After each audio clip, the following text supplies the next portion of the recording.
What's up, everybody? Welcome back to the Dan Mabry Project. This week's episode is with Asja Jordan. We had a little awkward start, as you'll see and hear, but we got past it. And while I have your attention, the reason I got Asja on here is because one, she got my attention with the work that she's been putting in, and we talk about that. But she's putting on an event this weekend. That's why this is coming out a little bit early. Friday and Saturday. She's putting on a yoga event, a donation-based yoga event, and all of the money goes to the Ruston Relief Fund to help with the tornado relief. So there's a flyer that I'll put in right here. You're probably looking at already. And if you're in the Ruston area and want to go do some yoga, hit up Asja. She's like I said, I had to support her because she's supporting my community and trying to grow herself as well. This podcast was kind of all over the place. We talked about a lot of different things and went off on a lot of different tangents, but we worked Asja's story into a little bit of it as well and had a lot of fun along the way.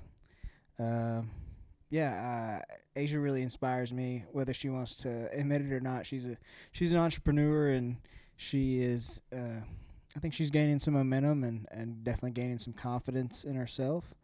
And I'm really excited to see where she ends up in life. This week with me, I've really learned. I've learned that maybe not every conversation that you have needs to be recorded. I've kind of been battling that because I just want to record all conversations. And all the cool conversations, I guess that's really what it is. But because I've also had some really deep, serious conversations with some really close friends this week, and really challenging me and my beliefs and my mentality on things, and I'm very appreciative of that. And I'm becoming a better person because of it. So, the podcast is gaining momentum, and really excited about that. I've had a lot of people show love more and more here recently, and I keep getting people to accept to come on. So I did another podcast today, and I'm excited about it as well. And I have a couple lined up for this weekend. Hopefully those will come through. And I've talked to multiple other people to keep it going for the next month or so. So we're going to keep this thing going. And I really appreciate all your support. You can continue to support me by subscribing to this page, subscribing to this YouTube channel on iTunes, whatever. Leave me a review. Listen to another podcast. Share it with a friend. I got stickers if you want them. Hit me up on Instagram, dan.mabry. And I'm going to shut up and let Asja do the talking. So without further ado, Asja Jordan.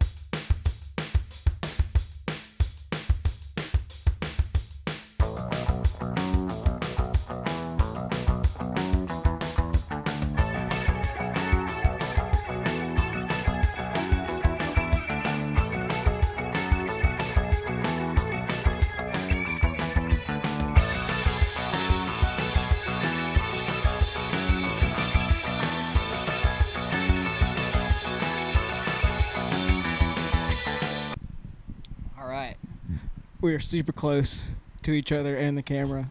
Already. But, yes, we just met 5 minutes ago. This close. Yep. Hello, world. Welcome back to the Dan Mabry Project. This is Asja Jordan. Asja? Dan, I oh know. my gosh. This is bad. See, we clearly don't know each other very well, but we're getting to know each other. My name is Asja, you guys. Asja Jordan. Nice to meet y'all.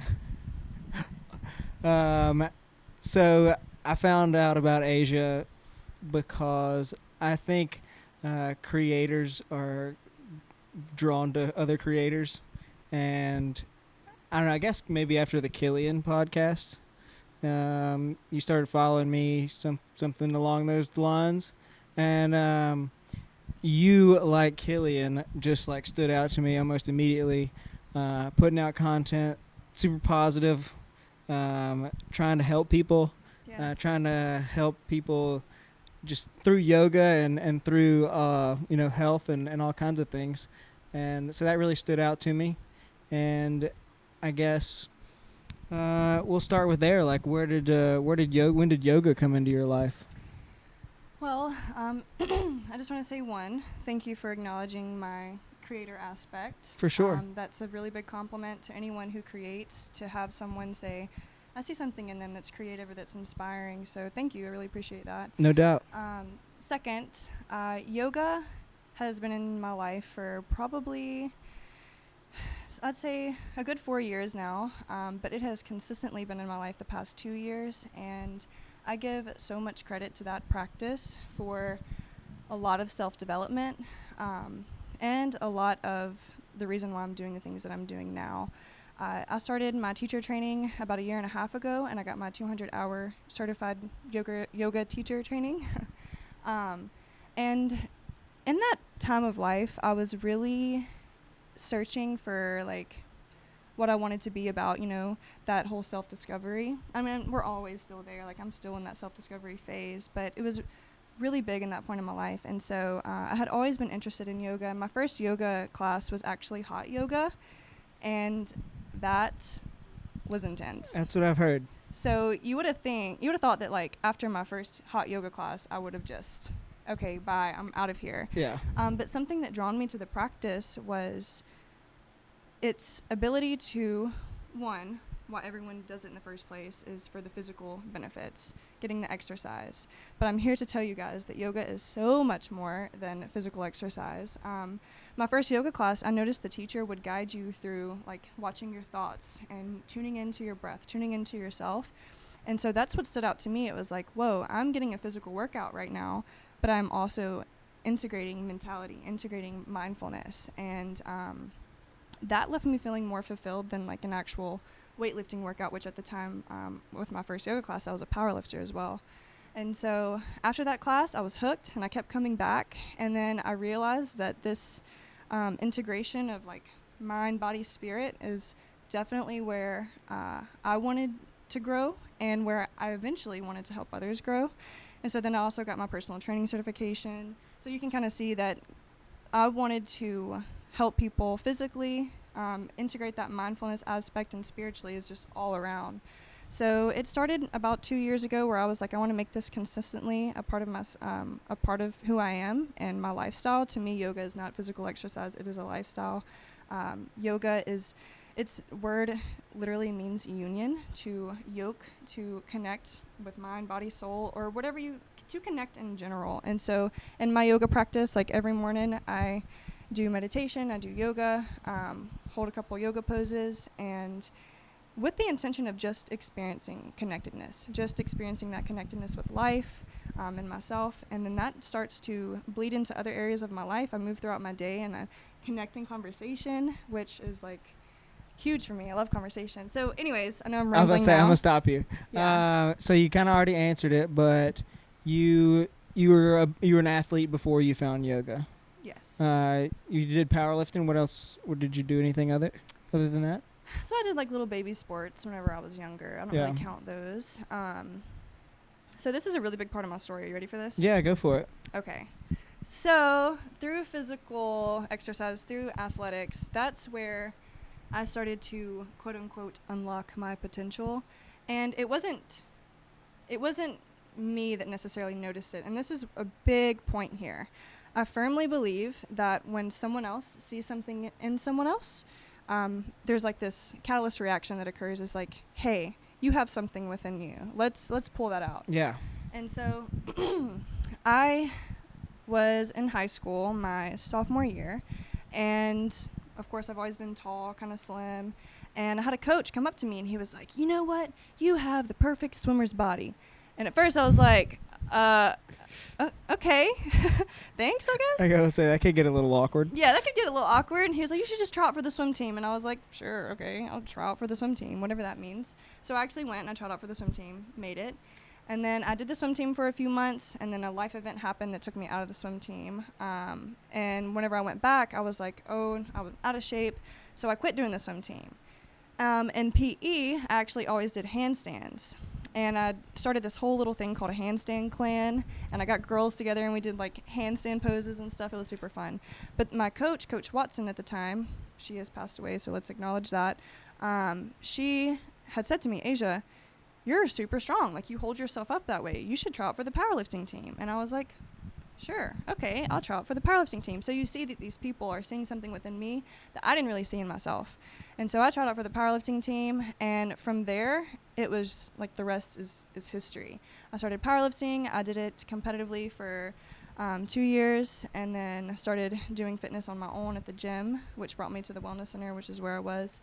And so from then, that's when I was like, okay, if I can achieve these physical goals, if I can reach this PR, if I can break this record, if I can see physical changes in my body, then surely I can change other areas of my life. And so that's why I often say that, like, sometimes change occurs from the outside in. It's not always from the inside out, because sometimes it takes you actually seeing that change to prove to yourself that you're capable of more. No doubt. So. I've definitely been experiencing that here recently. I've picked running back up, and I've been starting slow, but I've been pushing more and more, and you have little aches and pains, and you push through them, and you can keep going. It's been really cool to experience all that again. So you graduated from West Monroe? I did. Same here, class of 2011. Oh. So we were a whole, apart. 4 years, 5 years. We can't add right now. Yeah. So then you went to ULM? Or you are at ULM? I'm at ULM. I have a year left. So after I had gone to high school, I was still powerlifting. That's when I got my personal training certification, was right after high school. So you're just powerlifting for personal pleasure, just to stay in shape? Well, I powerlifted the 2 years, my junior, senior in high school, and then I did 1 year competitively individual. So I went to a couple individual meets, placed there, and then I decided, I was like, okay, I don't want to heavy lift anymore. That's actually when I started getting more into yoga, and I was like, ooh, I find it more impressive if I can control my body weight more than move all this weight around. No doubt. And so that's when I started focusing on that practice. But I got my personal training certification, started going to college, and my major was kinesiology at first. Can I kind of dive into my major? Yeah, there's a big story there please. too. I mean, okay, that makes sense, that you would go into kinesiology with. Exactly. So it makes sense, right? Yeah. Okay, well, I changed my major. Fair enough.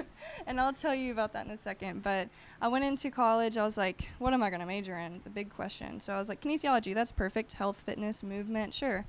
And so I got 3 years into this major. That's a bunch of A&P classes, a bunch of hard work. No doubt.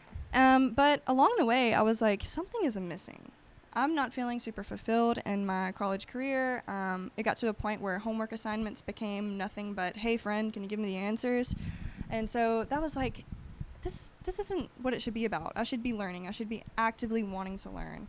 And so the humanities always pulled at my heart and pulled at my ear, because it's like the study of culture. It's the study of humanity in general. Right. And so communication interested me, actually. The study of communication, just the word communication, like, I love conversation. That's something that comes easy to me and that I'm pulled by.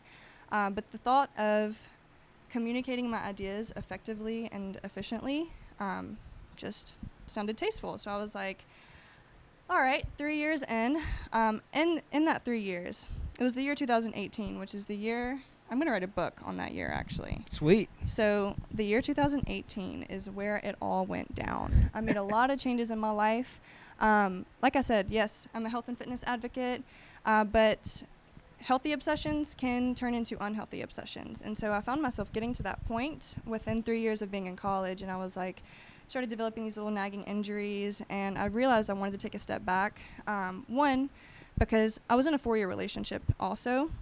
I won't dive too deep into that, but I was in a relationship, and I feel like somewhere along the way in relationships, you lose parts of yourselves because you become identified with the other person. We have to be careful there, you know? And so I felt that my free-spirited side, like my artsy, creative side, my explorer, kind of got buried along the way. It was still there, but it wasn't a bigger part of my life. And so as I started developing these nagging injuries, I was also thinking, man, I spend like 3 hours in the gym a day, which is a little just too much. It's like, I don't have many friends. I'm not really doing much. So I need something else. And I firmly believe that these little nagging injuries that I developed were like divinely inspired. I know, why would pain be that way? But it happens that way. Sometimes pain is the pressure that pushes you into passion, more, whatever. I like that alliteration there. So I like that as well. That was great. So I developed those injuries, and that took me out of the gym, which caused me to get more in the local music scene, which I'm sure Killian had talked about. He's probably talked about his love for music and stuff too. That's kind of how I met Killian. And so did you develop these injuries through heavy lifting, or? I was actually doing CrossFit. Nothing against CrossFit, you guys. If you are in CrossFit, awesome. But I did it competitively. And anything that you do competitively, you are at a risk for injury. No doubt. So if you do CrossFit and you do it competitively, just do your accessory work, because that's what I didn't do. I didn't do my leg extensions. I didn't do the muscle imbalance stuff. So just make sure you do that. Anyways. I think that's incredible advice, because there is a lot of hate that goes towards CrossFit because of injury. So, well, I think a lot of that injury does come from a lack of training stabilizer muscles, because you go in there and you throw around a bunch of compound lifts and you do a bunch of strenuous stuff, and you kind of forget about the minor movements. So for sure, definitely, that is good advice. Thank you for that. Okay, so to bring it back around to my major, I was already in the position of my life where I was like, I want to get out of the gym because I spend too much time here. And in my relationship, I was feeling a disconnect because all we did was the gym, all we did was the gym, same thing. And so I was like, something is missing here. Where's my passion? And then with my major, the same thing was occurring. So I was at this place where I was like, what am I on fire for? Yeah. Like, where am I? And so I took a step and ended the relationship. And that was my first step in change. That was really hard, as you can imagine, ending any type of relationship that lasts for 4 years at that age. Yeah, no doubt. And so it's a lot of time invested. A lot of time investment. And there was a lot of time invested also in my major. Yeah. But I knew I needed to make that change. And it was like the week after I had ended that relationship, I was like, you know what? I'm out here making these changes. I'm going to go change my major now. So Fired up. So I met up with Dr. Pace, which is the program coordinator of communication, and she sold me. Like, it wasn't even that she was trying to persuade me. I told her, I was like, please just be honest. Do you think this is a good idea? I was telling her about my passions. I was telling her about, what I love. And she was like, I think communication is right for you. Like, I really think, especially if you've been thinking about this. And I was like, look, I know I'm not going to leave this office and be satisfied if I don't do it. So I'm doing it. And so I changed my major. And just a little recap on that big change. Ever since I made a change in my major, I have taken more opportunities. Like, I started writing for the Hawkeye. I started writing more. I started doing broadcasting with Hawk E. I really just put myself out there. And then that also led to me going to study abroad, which is a huge story. And we can get into that later if you want me to get into that.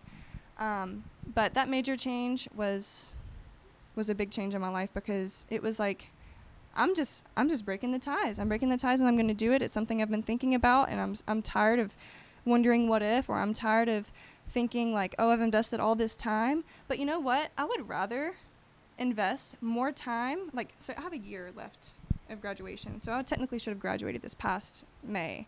But I was like, if I would have graduated with a kinesiology degree, I would not be doing the things that I'm doing now, and I would not feel as fulfilled. I would rather my degree mean something than it just be like, hey, I got this degree, without it changing my life or changing who I am in any way. So for sure.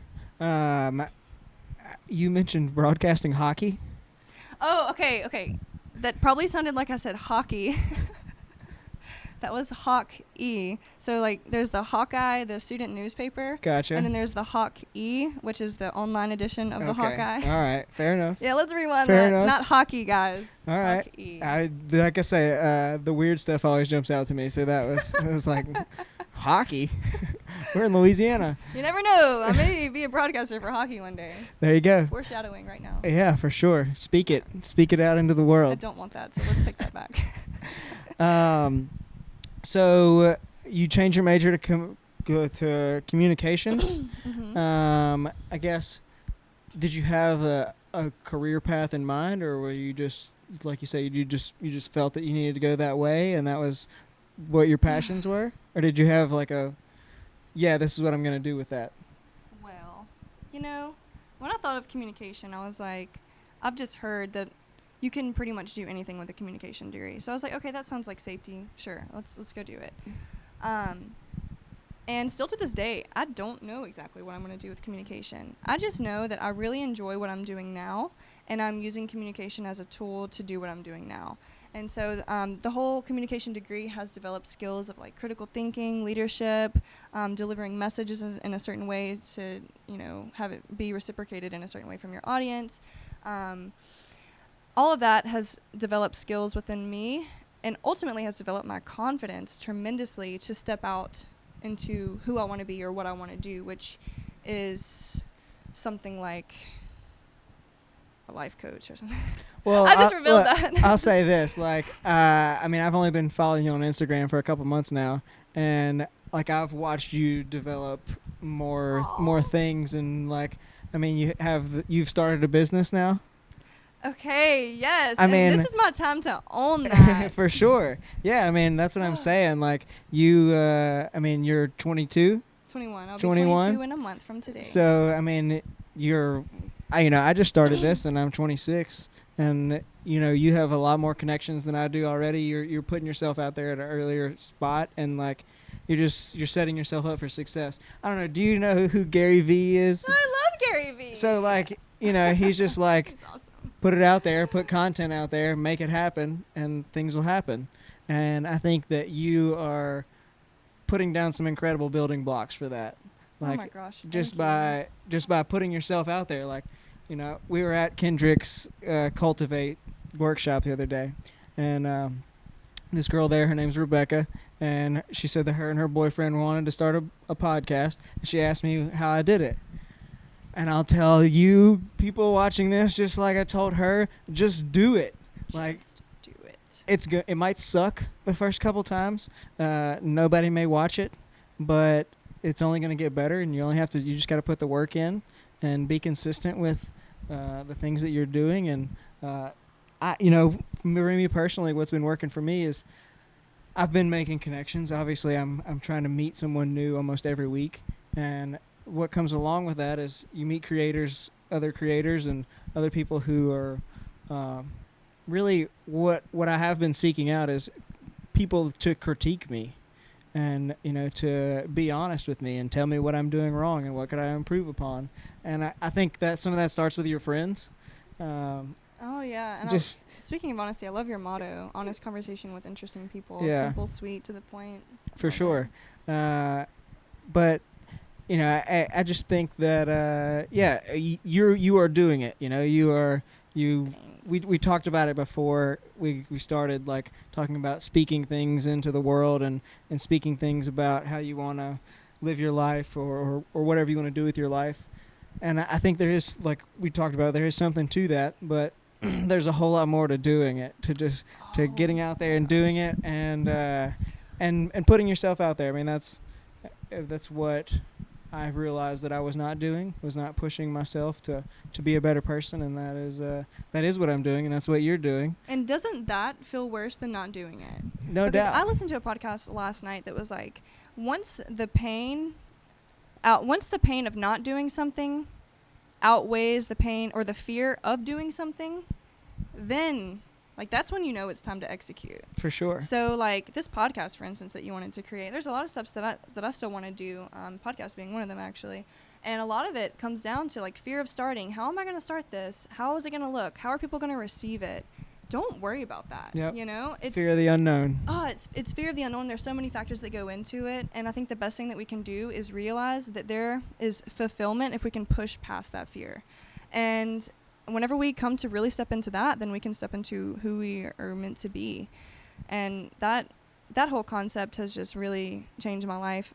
That's a lot of the reason why I'm a freelance personal trainer right now, is because I was I want to create something of my own, but that's scary. It's so scary being a creator. You know? Sure. And we're all creators. We say creator as if we're something separate. I think some people have more of a creative nature, but I love this thought that if we were made from a creator, then instilled within us is this desire to create.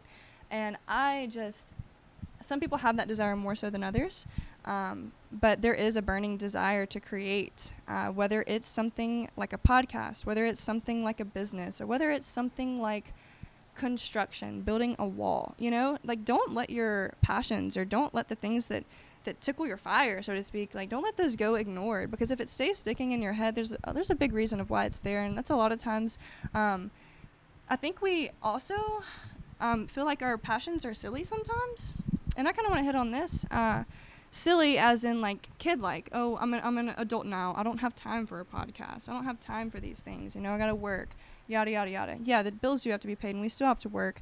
But to put your passion on the back burner is ultimately going to lead to unfulfillment. And you're going to live in misery eventually. Whenever you just said, like, you have your own business now, I was on Louisiana Living the other day, and I didn't know she was going to ask me that. She was like, hey, Asja, you know, you're with Potential to Kinetic, and you have your own business now. And I've never had someone say it that way. And I was like, I do. Yes, I do. And so I was like, this is my time to own that. Yeah, for sure.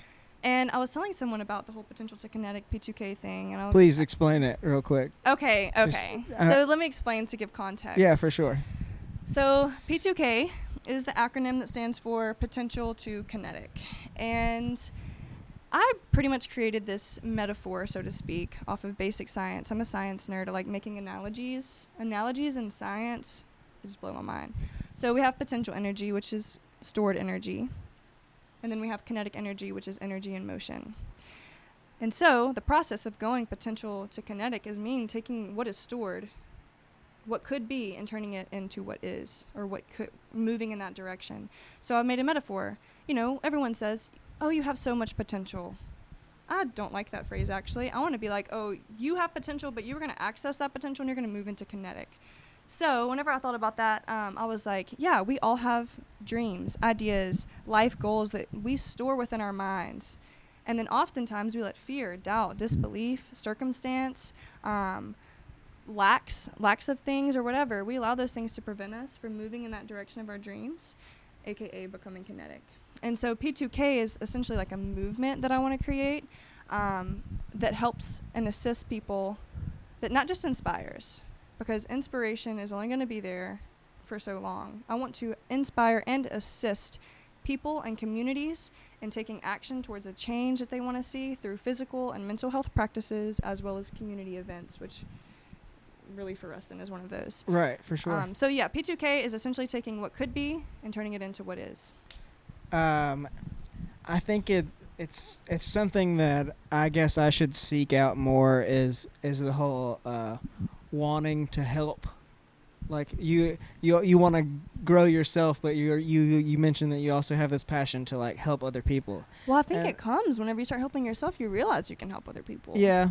And I don't know, I guess maybe I am helping other people by, you know, connecting them with the world. Jaw drop. You are highlighting people. Yeah. Dan, like you are giving me right now a platform to share who I am. That's fair. All these other people that you have done that. Yeah. And that's huge. Sometimes you don't need anything super big like fitness or whatever. Like sometimes people just simply need recognition. That is a live self-discovery right there. You just witnessed it. So so what we just unlocked right here is also a passion of mine. It was like a blind spot, right? It's like, how am I helping people?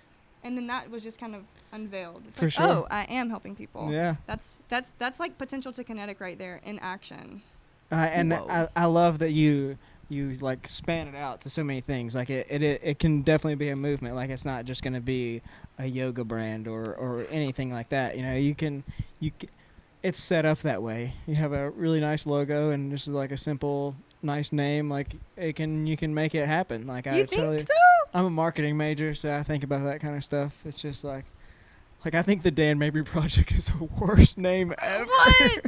I was about to say you have a sick logo. So the logo is cool. Shout out to Morgan Fungi for that, no doubt. But yeah, the name could be better. But like I said, it got to the point where I had to do something, and that was what I came up with. So I rolled with it. The and burning desire I'm gonna roll with it. It had to happen. Like you mentioned that the whole not doing it is hurting worse than the fear of doing it. That's exactly what sparked this whole podcast. So that's cool to mention that. And isn't it cool how some of our greatest works can be from a place of passion and fear? I was writing about this in my journal the other day, and I was like, you know, like even with this whole P2K thing, this desire to help people, it's ultimately like a personal development and community development is what I want it to be about. But so potential to kinetic, take what could be and turn it into what is. Idea to action, dream to reality. That boom, boom, that manifestation. I used to have this big fear of like not reaching my full potential. And I still think that fear lingers around. So you see how my fear is instilled within this movement that I've, trying to create, or this brand, so to speak. So although that's a fear, I fear not reaching my full potential. I fear other people feeling unfulfilled in life because they're not amounting to their full potential. But it also comes from a passion. I just think it's the coolest thing to take what is in the mind and see it unfold. Whether it's something like the studio that we're in right now. It's not perfect, but I had a vision to do a studio, and boom, here it is. Yeah. Or something like seeing a messy room and then cleaning it. Sometimes I think that's what we need, just that physical action to catalyze like other action in our lives. Yeah. And that's one other reason why I think working out is a good, sometimes change occurs from the outside in. First you have to see it happen and then kind of believe it can happen. There's differing thoughts on that, I know, but sometimes I think it works that way. Well, I've mentioned it on here, and I mentioned it to you earlier. Like, I just started running again here recently, and I started running because I got really angry one day, and I went on a run, and I literally have done it 3 days a week since. So I got real addicted to it again, and I said it once, I'll say it again. It feels good to feel good running. It does. But so I don't know. Where are we going with Where this? did we leave off? Yeah, kind of jumped off there. Okay, major change. Yeah. Mm-hmm. And then we'll jump into it before we jump around it. I want to talk about TEDx and your involvement in that, how that started. It's something I listen to KEDM on a regular basis, and so they had mentioned that TEDx was coming to ULM, and I knew that there was all these small TEDx events that happen around the country. But I was just wondering if you could talk about how you became a part of that and what sparked all that, and maybe tell us a little bit more about the people that were a part of it, that spoke and whatnot. For sure. Okay. So, one, did you come to the TEDx event? I did not. Bummer. Yeah. Okay. Anyways, the TEDx event, that's something I would have never done had I not changed my major, because the public speaking skills actually was the MC for that event. But hold on, let me back up a little bit. So, TEDx, TED Talks in general, has always been something that interests me. I watched them on YouTube, and I was like, oh, how cool would it be to be a TED speaker, just be a part of TEDx. Yeah. And their whole mission is to ideas worth spreading, to give people a platform to share their ideas, and ideas can change the world. And so I had heard about a guy named Ashish Dev. He's a ULM student. He was thinking about organizing an event. And so I reached out to him. I was like, hi, Ashish. Just want to let you know, I love TED, and if you need any help with this, like, I'm in. Let me help. And so we met, and it wasn't that I even provided a bunch of skills that I could do, because at the time I wasn't like a flyer creator. I couldn't really do much graphic design work. I just had a bunch of enthusiasm. I was like, let's do this. Like, we're going to make this happen. And sometimes people just need that enthusiasm. No doubt. And so we met, and he was like, I just want to let you know, like, you're going to be a part of this. He was like, your enthusiasm kind of, re-sparked my enthusiasm to get this going. So we're going to do this. So then we got 2 other people. We got a Samrat Hamel, and Shivam Karga was our marketing and website, video design, all that stuff. So we would have meetings. A group of 4 over the course of 4 to 5 months turned into a group of nearly 20, because we realized we needed a bigger team. It was hard to have TEDx, a big event like TEDx, work out with 4 people. And so we met. I went around trying to get sponsorships from the community. And then as the team got bigger, the graphic designs and the promotion started going up. Then we started sending out applications, and we had a bunch of applications turned in, and it was a tough selection. It was like, don't quote me on this number, but I want to say over 30 or 40 applications, and we had to choose only 5 speakers. Wow. So it was a competitive process. Are those local people or national people? Or? From different areas. So we had Baylor Barbie. He was from Dallas, Texas. He was amazing. He spoke about opportunity, more motivational speaker-esque. And then we had Mara Loeb, which is a professor at ULM, and she spoke about the importance of family stories. And then we had a photographer from New Orleans, Mariana Shepard, and she spoke of the importance of photography and preserving family history. She did this really cool speech where she compared family portraits to combine like the connection between mother and daughter. So I thought that was super cool. And then we had 2 other speakers. Dr. Roxanne Bork, she talked about this thing called cyber kinetics, and that was pretty much the science of learning and how learning through creativity is where we should go with our children and that type of stuff. And then we had another speaker, I think that was it. Was that 5? Oh, Vanelise Rivera and Jaleesa Harris. They tag team did a duo speech on literature and changing the trajectory of the way they teach or way people teach. That was super, super cool. I met Vanelise at Kendrick's event. Oh, cool. That's my soul sister. She was the first. We did an exercise. You missed it because you were late. He was late today, so. Facts. We had to do like a introduction thing, an icebreaker. And Vanelise was the first person that I saw and went to. And she follows me on Instagram as well. So I was like, hey, what's up? You follow me on Instagram? Super awkward, but that's the way I like sometimes introductions. Sometimes the best. For sure. She seems like a cool chick. And just had her birthday not too long ago. Mm-hmm. But hey, let me go ahead and say this. Go for it. I give that lady a lot of credit for personal growth, and she's probably going to cry hearing this. But our whole friendship, look, I just want to go ahead and say this and get this straight too. A friendship, I don't think should have any age limit. Like, you can't really put an age limit on connection. Now, let's, like, obviously there's some gray areas there, but you know what I'm saying? Like, yeah. I feel like once you get into like college age, everybody's the same age. Exactly. And so the connection that we felt, we initially met through yoga training. But she really helped me in that year 2018 whenever I was going through like a huge reconstructing and deconstructing phase. I took a philosophy class and she was one of the assistants there. And that was a big part of like me figuring out what I believe, why I believe, and just developing myself in multiple areas. And I appreciate her so much because she was someone that I could come to about any question or any fear that I was having, and she accepted me. Like, she would work through, ask me good questions, and we do the same thing for each other now. Like, sometimes I'm that person now, and so like roles will switch. And I think that's the synergy in relationships. I was about to say that sounds like a good friendship. And I think relationships should be synergistic. Just like conversation. Right now, you're getting something, I'm getting something. There's like this dance that's going on through communication. That's like you're receiving, I'm receiving, giving and receiving. Okay, that was kind of cheesy. Sorry. Just a couple hippies hanging out. Just a couple hippies hanging out on the carpet, But no, I'm with you there. And I have, like I said, I welcome criticism, and sometimes, I guess, really the criticism that that I get from some of my closest friends is always the hardest. But it's always like the most serious and yeah, I should probably fix whatever they're calling me out on, kind of deal. Exactly, because you're around them the most, and they see what could be benefiting you, and sometimes just having that outside point of view that's like, hey, this may be hurting you more than it is helping you. For sure. And so, specifically calling out Randy. Okay, Randy, he just called you out. Yeah, but anyway, yeah, I guess what was you mentioned a couple people there that were involved in TEDx. I'm going to make a bold assumption, and please shoot me down if I'm wrong. Were these international students that you were working with? Yes. Okay. It was that, yes. A lot of international students. Amazing. They have so much drive, you guys.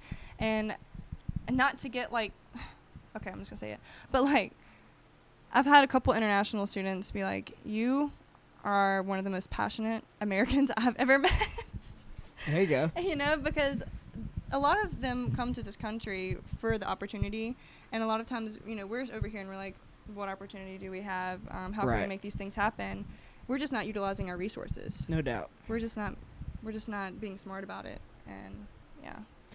Yeah, I know there is a lot of international students at ULM and Louisiana Tech as well, and we'll definitely say the same thing. They have a drive that we do not know anything about. And that's what happens when you go from one culture to the other. You kind of see that contrast where there may not be as much opportunity in one culture, and then you see this just load of opportunity in the other. Then you're going to come here and you're going to actively seek that out. Come here with a purpose and a mission. I think that's probably what what separates, those two is like, or not those people in specifically. I'm just talking about types of people. Some people have this sense of a mission or this sense of a purpose. And some people are still trying to figure that out, and that's great, I think. Or some people maybe not even trying to figure that out, and I don't want to say that anyone should or should not do something, but it's hard to go throughout life without having a sense of purpose and creating some form of meaning in your life. You can definitely go through an existential hole that way. So working to figure out what you're passionate about, or if you're already passionate about something, figuring out how you can implement that in your life will only create more fulfillment. And so that's what I think separates people who do and who don't do, is just that sense of a mission. Like I'm out here to grind. I'm out here to, make these dreams come true. To add to that, and again, going back to something that I saw Gary Vee say today, you say, Asja, I'm 22 and I don't know what I want to do. The answer for you is to go and do and explore and try anything and everything. Take every opportunity you're given. I think road tripping with people has a lot to do with that. Oh, yeah. That's at least been really personally beneficial to me. If you can lock yourself in a car with someone, you're going to challenge each other. So, and you probably get to see something cool along the way. But that is what I wanted to hammer in, is just if you don't know what you want to do, don't stop until you do, I guess. Exactly. I mean, I am a firm believer in new experiences teach you something new about yourself. And it may not even be completely new, just different. Like if you're on a sorry, I'm clearing my throat a lot. I have a slight cough, so forgive me.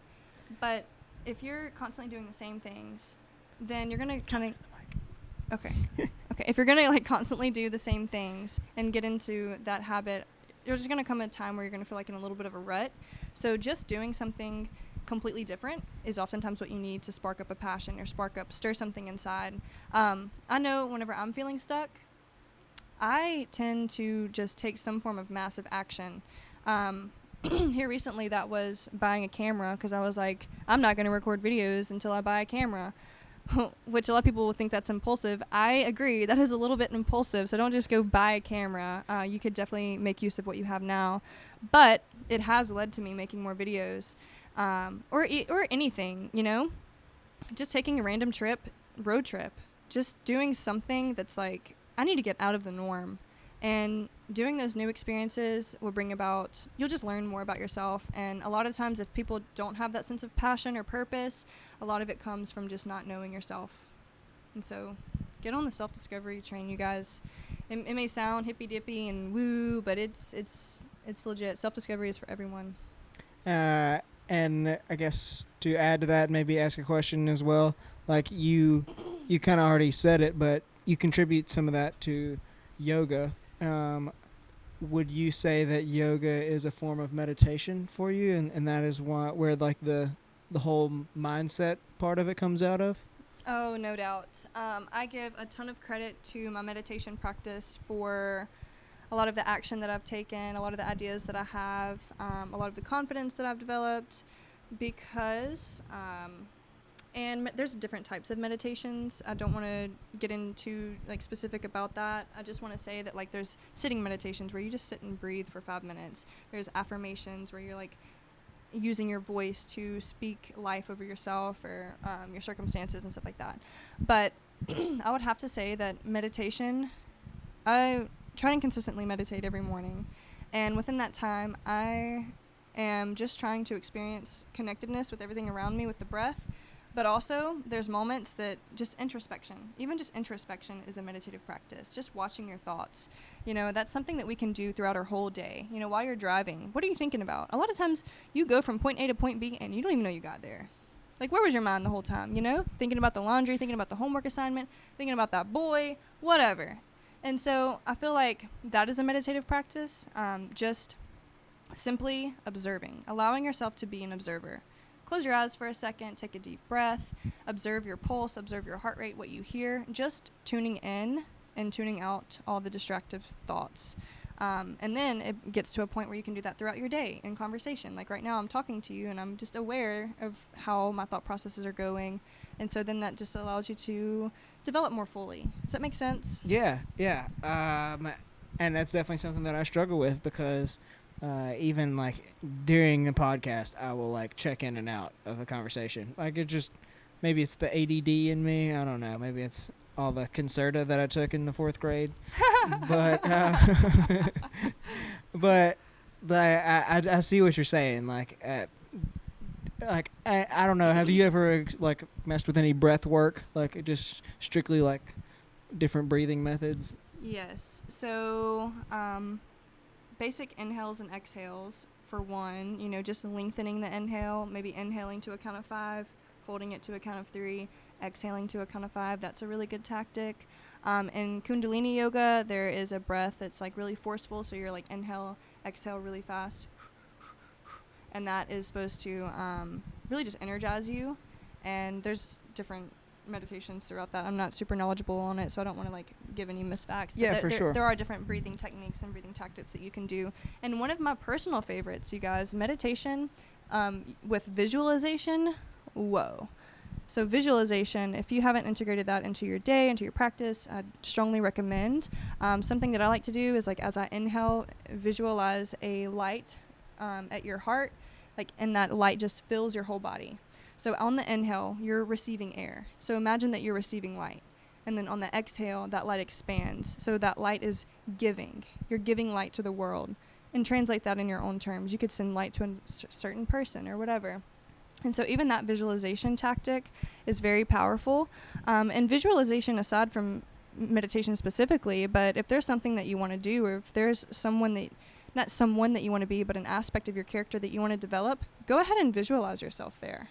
Go ahead and see yourself in that state and feel it. Like close your eyes, see who you want to be, see what you desire. Can you give us an example of that? Okay. Like, are you saying like Okay. if you think that you're soon to be angry, like you visualize that you're not so angry? I mean, I think that could be a good tactic. I haven't used it in that way. Maybe the next time I get angry, I'll try that out and report back to you. But I guess something specific that I would go with is like, in my head, if I'm visualizing a person I want to be or like an aspect of my character, if I can see myself doing something, I imagine, this may sound a little bit weird, but I imagine speaking to an audience and speaking out light. And I'm just a very visual person. I work really well with visuals. So sometimes in meditation, I just get these like little visuals. And so I imagine speaking to an audience or speaking and a light just surrounding all of us. Like we're growing, I don't even know what that means yet. I don't even know whatever, but that's something I see. And I guess because with that light meditation, I firmly believe that I want to pull people out of dark places. Because I personally come from some dark places. My story is way too long for this podcast. But I have a passion for bringing light into dark areas, shining light on dark areas, whether it's low income, low class families, whether it's breaking generational quote unquote curses, generational habits on your family. I'm the first to graduate high school in my family. I'm the first to not have a baby at like 16. I'm the first to honestly just really make something and utilize life to its full, or try to utilize life in its full capacity. And that's really hard to do. If you haven't been there, you may not understand, but a lot of what we're surrounded by as we grow up dictates a lot of where we're going. And so for me, that's instilled a passion within me to take a community or take a person that is in a dark place and show them the light, show them that there's more. That's kind of where the P2K thing is at also, is I just want to show, because it takes other people sometimes, like those coaches, going back to that, like those coaches, like you seeing that I'm creative. It takes someone to say, hey, you have something, and there's more to life than this. You just have to access it. You just have to believe in your ability. And so that's, I'm not sure how I went there. Yeah, that's great. That was great. I get on rabbit trails, you guys. I'm sorry. I mean, so you've kind of led us into it. I guess tell us about the thing that you have going this weekend, Ruston Relief. Relief for Ruston. See, something like that. Yeah. Ruston Relief. Mm-hmm. So Relief for Ruston is my upcoming P2K event. It's the first event that I'm actually titling with P2K because it's a community service project, and I wanted to make it that way. So Relief for Ruston is going to be a 2-day yoga event, and I'm going to host 2 yoga classes. One Friday night from 7 to 8 p.m. This is the 21st, by the way. So Friday, June 21st. It's International Yoga Day. How perfect. It's also the first day of summer, and it's like the Peach Festival in Ruston, I believe. That's isn't correct. it? That's correct. Heck yeah. Okay, so cool. So Friday, go to the Peach Festival, come do some yoga, and then 6 o'clock Traffic Band is playing at Sundown Tavern. So there you go. Anyways, not to get too on a rabbit trail there. And then Saturday, June 22nd, 10 to 11 a.m. is the second day of a yoga class. And I'm going to have all the proceeds. It's completely donation-based. So all the proceeds will go to the Community Foundation of Ruston. And, of course, that's to help with support reliefs, tornado relief for the most recent tornado that happened on April 25th. So where is it going to be held? This is at the Yoga Barn in Ruston, and that's located at 3458 Highway 818. There you go. Yeah. What is the Yoga Barn? The Yoga Barn is super cool. So this is actually where I got my 200-hour teacher training certification. And it was a actual barn at one point where they had their horses. And I'm not sure exactly what happened to their horses or what happened there, but they were like, we can repurpose this thing, and turned it into a yoga studio. So they're very creative out there. Miss Jan and Miss Courtney Tebow, that's my yoga trainer. Shout out to her. Love her so much. But yeah, that's where the Yoga Barn is. So it's actual studio in there. If you don't have a mat, that's fine. The yoga studio is actually kind of like a mat, so it's fine. And like I said, this is donation based, so give what you can. If you want to give $3, give $3. If you want to give $30, give $30. My heart with this is for people to show up, show their support, give what you can, and all that money go to a good cause. Sweet. And you mentioned it earlier. You were on the news earlier this week or last week. Yes, I was on the news. So how cool. did that happen? How did they come about that? Okay, I say I was on the news like it's something big. It's really not big. Anyone can get a spot on LA Living. Actually, just reach out to KTVE.